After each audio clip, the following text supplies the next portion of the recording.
चारधाम में भक्तों का सैलाब उमड़ रहा है। सबसे ज्यादा भीड़ बाबा केदार के दर पर है। तो वहीं 20 दिन के आंकड़ों की बात करें तो अब तक करीब 10 लाख श्रद्धालु चारों धाम के दर्शन कर चुके हैं।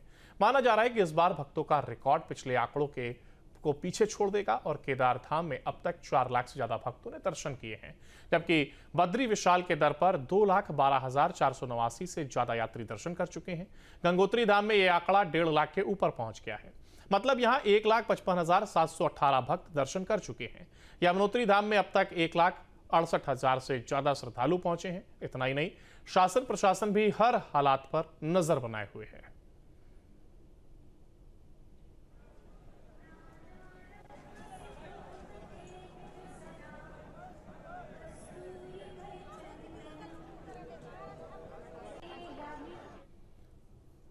और आइए अब आपको चारधाम यात्रा से जुड़ी 8 तस्वीरें दिखाते हैं, जिसमें 4 धामों में भक्तों का सैलाब देखा जा रहा है।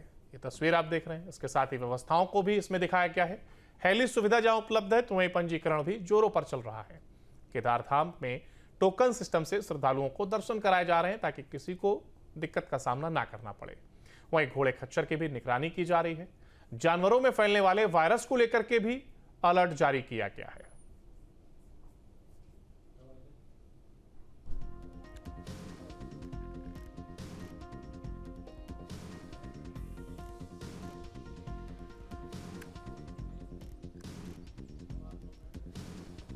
यमुनोत्री धाम में केंद्रीय राज्य मंत्री सावित्री ठाकुर ने सपरिवार मां यमुना जी के दर्शन कर पूजा अर्चना की है।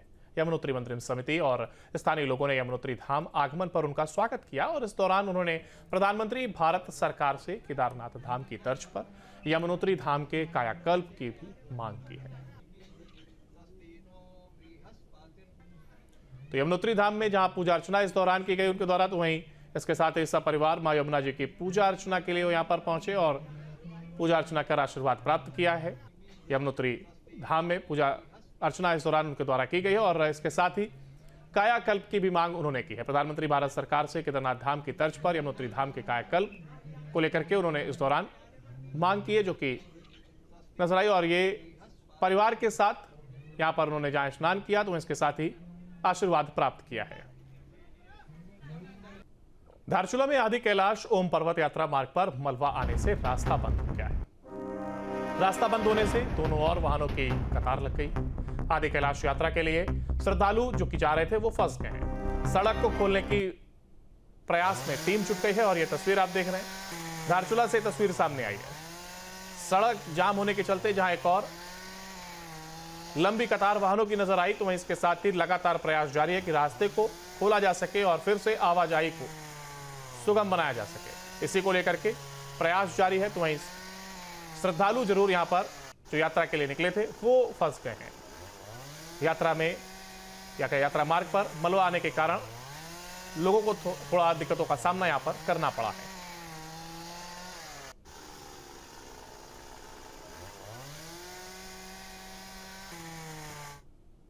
देहरादून से अगली खबर, जहां पर भ्रष्टाचार को लेकर धामी सरकार सख्त हो गई है। जीरो टॉलरेंस नीति पर काम कर रही सरकार पिछले 3 साल में 150 से ज्यादा भ्रष्टाचारियों को जेल पहुंचाया गया है।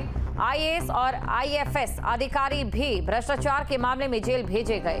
भ्रष्टाचारियों पर सख्त कार्रवाई जारी रहेगी, सीएम धामी की ओर से कहा गया है।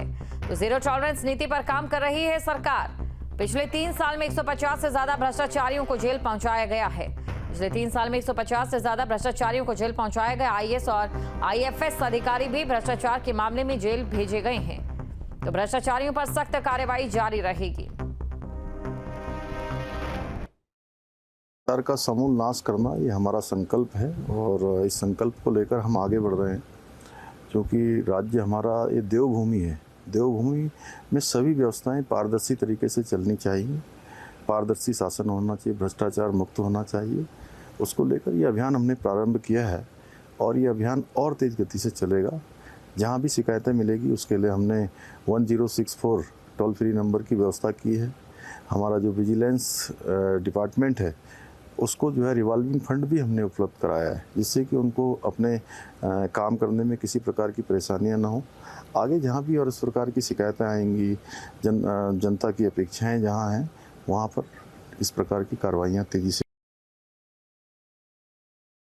में देखिए, माननीय मुख्यमंत्री जी के स्पष्ट निर्देश हैं कि इस तरह की जो गतिविधियां हैं, भ्रष्टाचार हो रहा है, उसको किसी भी दिशा में बर्दाश्त नहीं किया जाएगा। और काफ़ी सारी कार्रवाई जो है इसमें विजिलेंस डिपार्टमेंट के द्वारा की जा रही है।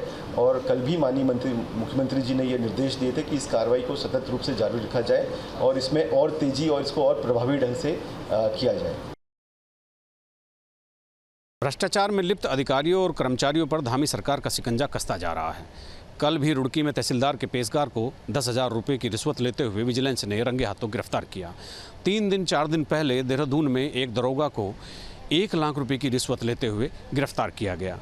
पिछले 3 साल में तकरीबन 150 अधिकारियों और कर्मचारियों को विजिलेंस जेल भेज चुकी है। मुख्यमंत्री कई बार स्पष्ट कर चुके हैं कि किसी भी तरह से भ्रष्टाचार को बर्दाश्त नहीं किया जाएगा। मुख्यमंत्री पुष्कर सिंह धामी ने कार्मिक और विजिलेंस सचिव और निदेशक विजिलेंस को निर्देश दिए हैं कि जितने भी अधिकारी और कर्मचारी भ्रष्टाचार में लिप्त हैं, जनता को परेशान कर रहे हैं या जनता की से अनावश्यक वसूली कर रहे हैं किसी काम के एवज में, उनको किसी तरह से ना बख्शा जाए, रंगे हाथों पकड़कर जेल भेजा जाना चाहिए। और मुख्यमंत्री ने ये भी कहा है कि केवल रंगे हाथों पकड़कर जेल भेजना ही काफ़ी नहीं है, अभियोजन के पक्ष पर यानी प्रोसिक्यूशन पर यानी अदालत में बहुत ज़बरदस्त पैरवी करके उनको सजा दिलाना भी विजिलेंस का और कार्मिक विभाग का काम है। अपने सहयोगी कैमरामैन सोनी कुमार के साथ न्यूज स्टेट के लिए देहरादून से अजीत सिंह राठौर। और अगली खबर देहरादून से, जहां पर नए छात्रावास का सीएम धामी ने शिलान्यास किया है। पीएम के नेतृत्व में देश आगे बढ़ रहा है, ये सीएम की ओर से कहा गया। शिक्षा क्षेत्र में कई व्यापक सुधार हुए हैं। नई शिक्षा नीति प्रधानमंत्री जी की सोच का परिणाम है। उत्तराखंड में नई शिक्षा नीति लागू हुई है। तो ये तमाम बातें सीएम की ओर से कही गई हैं। शिक्षा क्षेत्र में कई व्यापक सुधार हुए हैं, ये बड़ी खबर आपको बता रहे हैं, जहां पर नई शिक्षा नीति प्रधानमंत्री जी की सोच का परिणाम है।